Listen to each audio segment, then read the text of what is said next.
शिव बाबा याद है ना। ओम शांति। 10 जुलाई 2024 के ईश्वरीय महावाक्य। पहले सुनते हैं मुरली के मुख्य पॉइंट्स। बाबा ने कहा, यहाँ तो सब अज्ञान नींद में सोए पड़े हैं, लेकिन बाप ने तुमको ज्ञान देकर जगाया है। तो बच्चों को यह ख्याल रहना चाहिए कि हम अपनी उन्नति कैसे करें, ऊंच पद कैसे पाएं। पवित्र बनने बिगर तो घर जा नहीं सकते। इसलिए बाप का फरमान है, उठते बैठते चलते फिरते याद की यात्रा में रहो तो पवित्र बन जाएंगे। तुम जितना बाप को याद करेंगे उतना संपूर्ण बन यथा योग्य शांति धाम में जाएंगे। यह सारा ज्ञान अंदर में टपकते रहना चाहिए। फिर बाबा ने कहा, सारा मदार है पढ़ाई पर।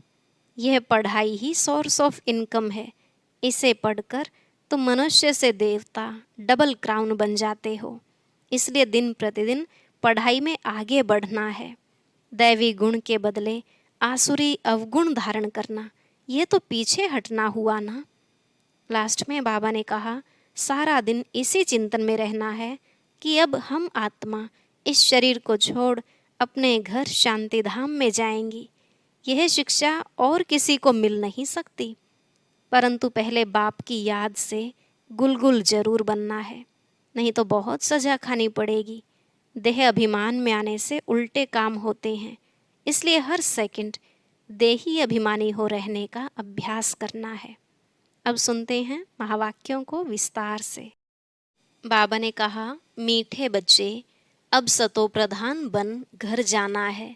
इसलिए अपने को आत्मा समझ निरंतर बाप को याद करने का अभ्यास करो। उन्नति का सदा ख्याल रखो।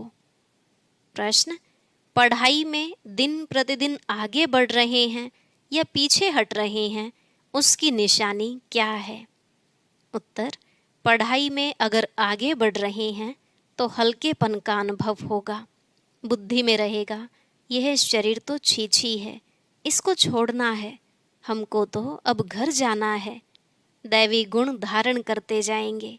अगर पीछे हट रहे हैं तो चलन से आसुरी गुण दिखाई देंगे। चलते फिरते बाप की याद नहीं रहेगी। वह फूल बन सबको सुख नहीं दे सकेंगे। ऐसे बच्चों को आगे चल साक्षात्कार होंगे, फिर बहुत सजाएं खानी पड़ेंगी। ओम शांति। बुद्धि में यह ख्यालात रहे कि हम सतो प्रधान आए थे। रूहानी बाप रूहानी बच्चों को समझाते हैं, यहाँ सब बैठे हैं, कोई तो देह अभिमानी है और कोई देही अभिमानी होंगे। कोई सेकंड में देह अभिमानी और सेकंड में देही अभिमानी होते रहेंगे। ऐसे तो कोई कह ना सके कि हम सारा समय देही अभिमानी हो बैठते हैं। नहीं, बाप समझाते हैं, कोई समय देही अभिमानी, कोई समय देह अभिमान में होंगे। अब बच्चे यह तो जानते हैं, हम आत्मा इस शरीर को छोड़ जाएंगे अपने घर। बहुत खुशी से जाना है। सारा दिन चिंतन ही यह करते हैं, हम शांति धाम में जाएं, क्योंकि बाप ने रास्ता तो बताया है। और लोग कभी इस विचार से नहीं बैठते होंगे। यह शिक्षा किसको मिलती ही नहीं है, ख्याल भी नहीं होगा। तुम समझते हो यह दुख धाम है। अब बाप ने सुख धाम में जाने का रास्ता बताया है। जितना बाप को याद करेंगे उतना संपूर्ण बन यथा योग्य शांति धाम में जाएंगे। उनको ही मुक्ति कहा जाता है, जिसके लिए ही मनुष्य गुरु करते हैं। परंतु मनुष्यों को बिल्कुल पता नहीं कि मुक्ति जीवन मुक्ति चीज क्या है, क्योंकि यह है नई बात। तुम बच्चे ही समझते हो, अब हमको घर जाना है। बाप कहते हैं, याद की यात्रा से पवित्र बनो। तुम पहले पहले जब आए श्रेष्ठाचारी दुनिया में तो सतो प्रधान थे, आत्मा सतो प्रधान थी। कोई के साथ कनेक्शन भी पीछे होगा। जब गर्भ में जाएंगे तब संबंध में आएंगे। तुम जानते हो, अभी यह हमारा अंतिम जन्म है, हमको वापस घर जाना है। पवित्र बनने बिगर हम जा नहीं सकेंगे। ऐसे ऐसे अंदर में बातें करनी चाहिए, क्योंकि बाप का फरमान है, उठते बैठते चलते फिरते बुद्धि में यही ख्यालात रहें कि हम सतोप्रधान आए थे, अब सतोप्रधान बनकर घर जाना है। सतोप्रधान बनना है बाप की याद से, क्योंकि बाप ही पतित पावन है। हम बच्चों को युक्ति बताते हैं कि तुम ऐसे पावन हो सकेंगे। सारे सृष्टि के आदि मध्य अंत को तो बाप ही जानते हैं, और कोई अथॉरिटी है नहीं। बाप ही मनुष्य सृष्टि का बीज रूप है। भक्ति कहाँ तक चलती है यह भी बाप ने समझाया है। इतना समय ज्ञान मार्ग, इतना समय भक्ति। यह सारा ज्ञान अंदर में टपकना चाहिए। जैसे बाप की आत्मा में ज्ञान है, तुम्हारी आत्मा में भी ज्ञान है। शरीर द्वारा सुनते और सुनाते हैं। शरीर बिगर तो आत्मा बोल न सके। इसमें प्रेरणा व आकाशवाणी की तो बात होती नहीं। भगवानुवाच है तो जरूर मुख चाहिए, रथ चाहिए। गधे घोड़े का रथ तो नहीं चाहिए। तुम भी पहले समझते थे कलयुग अभी 40,000 वर्ष और चलना है। अज्ञान नींद में सोए पड़े थे, अब बाबा ने जगाया है। तुम भी अज्ञान में थे, अब ज्ञान मिला है। अज्ञान कहा जाता है भक्ति को। अब तुम बच्चों को यह ख्याल करना है हम अपनी उन्नति कैसे करें, ऊंच पद कैसे पाएं, अपने घर जाकर फिर नई राजधानी में आकर ऊंच मर्तबा पाएं। उसके लिए है याद की यात्रा। अपने को आत्मा तो जरूर समझना है। हम सब आत्माओं का बाप परमात्मा है। यह तो बहुत सिंपल है, परंतु मनुष्य इतनी बात भी नहीं समझते। तुम समझा सकते हो कि यह है रावण राज्य, इसलिए तुम्हारी बुद्धि भ्रष्टाचारी बन गई है। मनुष्य समझते हैं जो विकार में नहीं जाते हैं वह पावन है, जैसे सन्यासी हैं। बाप कहते हैं वह तो अल्पकाल के लिए पावन बनते हैं। दुनिया तो फिर भी पतित है ना। पावन दुनिया है ही सतयुग। पतित दुनिया में सतयुग जैसा पावन कोई हो नहीं सकता। वहां तो रावण राज्य ही नहीं, विकार की बात ही नहीं। तो चक्र लगाते घूमते फिरते बुद्धि में यह चिंतन रहना चाहिए, बाबा में यह ज्ञान है ना। ज्ञान सागर है तो जरूर ज्ञान टपकता होगा। तुम भी ज्ञान सागर से निकली हुई नदियां हो। वह तो एवर सागर ही है, तुम एवर सागर नहीं हो। तुम बच्चे समझते हो हम तो सब भाई भाई हैं। तुम बच्चे पढ़ते हो, वास्तव में नदियों आदि की बात नहीं। नदी कहने से गंगा जमुना आदि कह देते हैं। तुम अभी बेहद में खड़े हो। हम सब आत्माएं एक बाप के बच्चे भाई भाई हैं। अभी हमें वापस घर जाना है, जहाँ से आकर शरीर रूपी तख्त पर विराजमान होते हैं।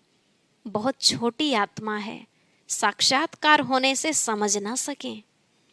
आत्मा निकलती है तो कभी कहते हैं माथे से निकली, आँखों से, मुख से निकली। मुख खुल जाता है। आत्मा शरीर छोड़ चली जाती है तो शरीर जड़ हो जाता है। यह ज्ञान है। स्टूडेंट की बुद्धि में सारा दिन पढ़ाई रहती है।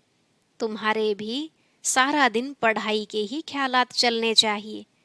अच्छे अच्छे स्टूडेंट के हाथ में सदैव कोई ना कोई किताब रहती है, पढ़ते रहते हैं।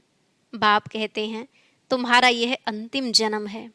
सारा चक्र लगाकर अंत में आए हो तो बुद्धि में यही सिमरण रहना चाहिए। धारणा कर औरों को समझाना चाहिए। कोई को तो धारणा होती ही नहीं। स्कूल में भी नंबरवार स्टूडेंट होते हैं, सब्जेक्ट भी बहुत होती हैं। यहाँ तो सब्जेक्ट एक ही है, देवता बनना है। यही पढ़ाई का चिंतन चलता रहे।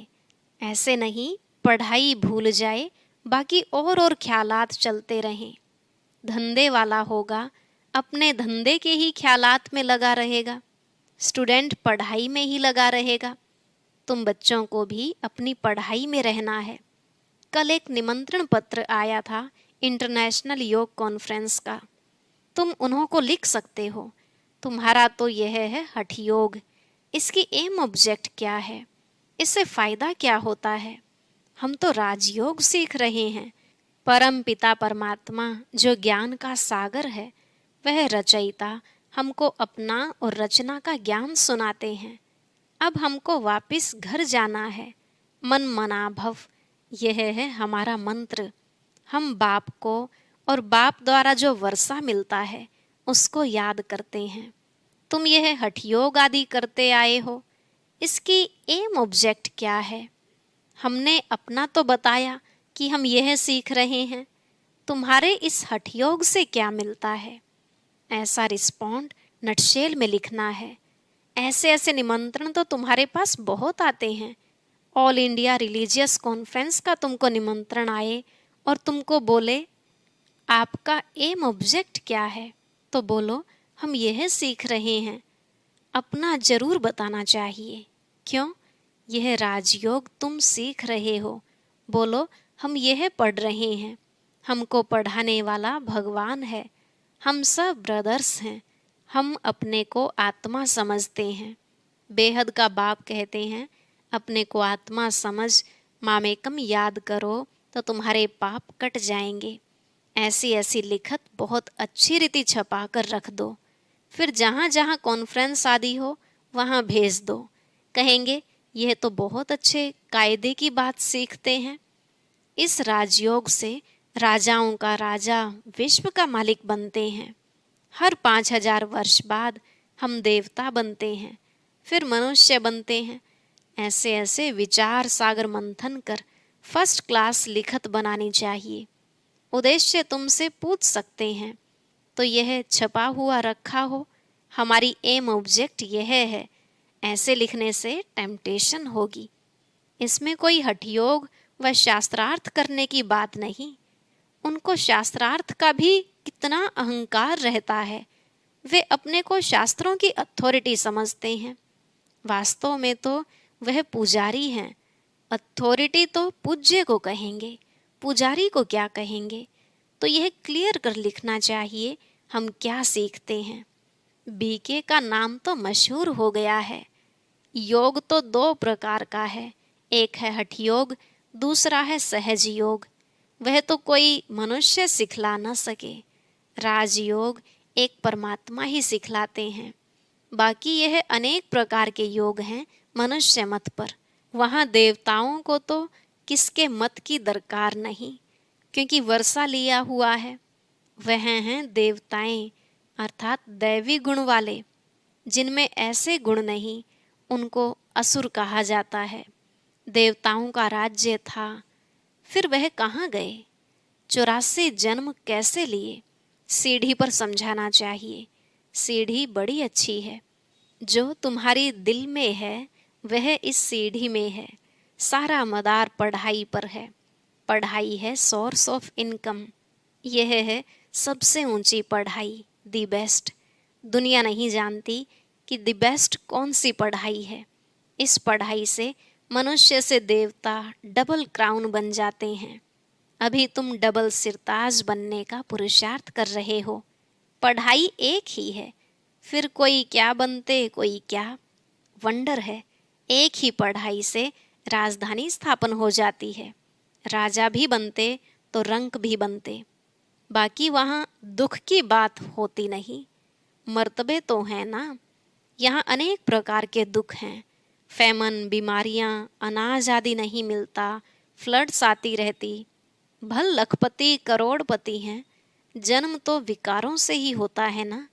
धक्का खाया, मच्छर ने काटा, ये सब दुख है ना।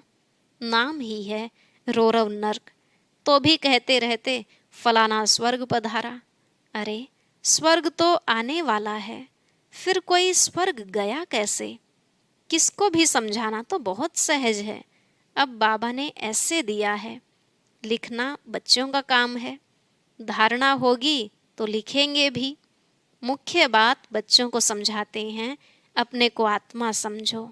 अब वापस जाना है। हम सतो प्रधान थे तो खुशी का पारावार नहीं था, अभी तमो प्रधान बने हैं। कितना सहज है। पॉइंट्स तो बाबा बहुत सुनाते रहते हैं, तो अच्छी रीति बैठ समझाना है। नहीं मानते हैं तो समझा जाता है यह हमारे कुल का नहीं है। पढ़ाई में दिन प्रतिदिन आगे बढ़ना है, पीछे थोड़े ही हटना है। दैवी गुणों के बदले आसुरी गुण धारण करना, यह तो पीछे हटना हुआ ना। बाप कहते हैं विकारों को छोड़ते रहो, दैवी गुण धारण करो, बहुत हल्का रहना है। यह शरीर छीछी है, इसको छोड़ना है। हमको तो अब जाना है घर। बाप को याद नहीं करेंगे तो गुलगुल नहीं बनेंगे, बहुत सजाएं खानी पड़ेंगी।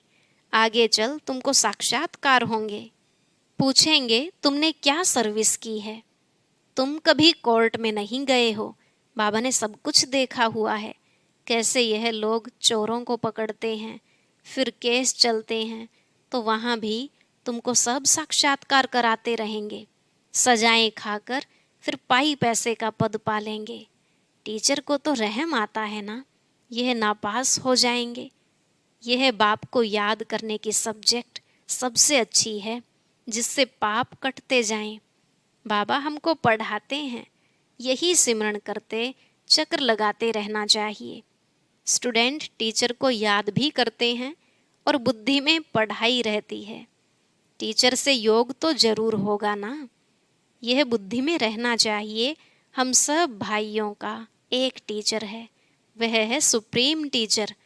आगे चल बहुतों को मालूम पड़ेगा। अहो प्रभु तेरी लीला, महिमा करके मरेंगे, परंतु पा तो कुछ नहीं सकेंगे। देह अभिमान में आने से ही उल्टे काम करते हैं, देही अभिमानी होने से अच्छा काम करेंगे। बाप कहते हैं अब तुम्हारी वानप्रस्थ अवस्था है, वापिस जाना ही पड़ेगा। हिसाब किताब चुकतू कर सबको जाना है, चाहे व न चाहे जाना जरूर है। एक दिन ऐसा भी आएगा जो दुनिया बहुत खाली हो जाएगी, सिर्फ भारत ही रहेगा। आधा कल्प सिर्फ भारत ही होगा, तो कितनी दुनिया खाली होगी, ऐसा ख्याल कोई की बुद्धि में नहीं होगा सिवाय तुम्हारे। फिर तो तुम्हारा कोई दुश्मन भी नहीं होगा। दुश्मन आते हैं क्यों? धन के पिछाड़ी। भारत में इतने मुसलमान अंग्रेज क्यों आए? पैसा देखा, पैसे बहुत थे, अब नहीं हैं तो अब और कोई है नहीं, पैसे ले खाली कर गए। मनुष्य यह नहीं जानते। बाबा कहते हैं पैसा तो तुमने आप ही खत्म कर दिया ड्रामा प्लान अनुसार। तुम्हें निश्चय है हम बेहद के बाप के पास आए हैं। कभी किसके ख्याल में भी नहीं होगा कि यह ईश्वरीय परिवार है। अच्छा, मीठे मीठे सिकिलधे बच्चों प्रति माता पिता बाप दादा का याद प्यार और गुड मॉर्निंग। रूहानी बाप की रूहानी बच्चों को नमस्ते। रूहानी बच्चों की रूहानी बाप दादा को नमस्ते नमस्ते, गुड मॉर्निंग। शुक्रिया बाबा, शुक्रिया। धारणा के लिए मुख्य सार। पहला पॉइंट, चलते फिरते बुद्धि में पढ़ाई का चिंतन करना है। कोई भी कार्य करते बुद्धि में सदा ज्ञान टपकता रहे। यह दी बेस्ट पढ़ाई है, जिसे पढ़कर डबल क्राउन बनना है। दूसरा, अभ्यास करना है हम आत्मा भाई भाई हैं। देह अभिमान में आने से उल्टे काम होते हैं, इसलिए जितना हो सके देही अभिमानी रहना है। आज का वरदान, सत्यता की शक्ति द्वारा सदा खुशी में नाचने वाले शक्तिशाली महान आत्मा भव। सत्यता की शक्ति द्वारा सदा खुशी में नाचने वाले शक्तिशाली महान आत्मा भव। बाबा ने कहा जाता है सच तो बिठो नच। सच्चा अर्थात सत्यता की शक्ति वाला सदा नाचता रहेगा, कभी मुरझाएगा नहीं, उलझेगा नहीं, घबराएगा नहीं, कमजोर नहीं होगा। वह खुशी में सदा नाचता रहेगा, शक्तिशाली होगा, उसमें सामना करने की शक्ति होगी। सत्यता कभी हिलती नहीं है, अचल होती है। सत्य की नाव डोलती है लेकिन डूबती नहीं। तो सत्यता की शक्ति को धारण करने वाली आत्मा ही महान है।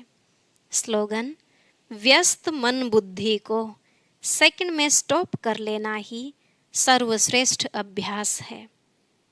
व्यस्त मन बुद्धि को सेकंड में स्टॉप कर लेना ही सर्वश्रेष्ठ अभ्यास है। अच्छा, ओम शांति।